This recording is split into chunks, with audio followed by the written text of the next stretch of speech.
Nang dahil nga sa bagyong Enteng ay napaluto kami na rin. Kayo nang bahala kung anong tawag nyo dito. Basta nagprepare ako dito ng repolyo, patatas, luya, sibuyas, at meron din kaming kalamansi.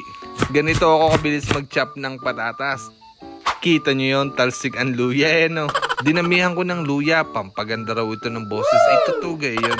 Kilo-kilo na nakain kong luya ay boses ko'y para pa ring sirena. At last na nating i-prepare guys sa yung ating sibuyas. At pwede na nating igisa sa ating lutuan. Pinagsabay ko na ang sibuyas at luya. Gayon din yan. Halu-haluin lang natin hanggang maluto ang sibuyas at luya.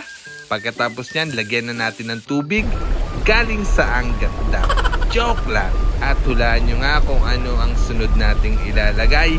Siyempre, ang pinakamasarap na talapia. Nice. Dito yan sa Talisay, Batangas. Siguro may idea ka na kung anong iniluluto ko. Ano? Tamang-tama ito sa maulang panahon. Nilagyan ko dito ng pamintang buo, asin, pampalasa. Ilalagay ko na rin dyan ang patatas. At kapag kumulo na ng mga 1,000 segundo, pwede na natin itong tikman para malaman natin kung anong lasa. Ganon dapat ang higop. At pagkatapos dyan, ilalagay na natin ang repolyo. Madali lang maluto ito. Mga 100 segundo ay pwede na. Ayan, at may ulam na tayo sa panahong maulan.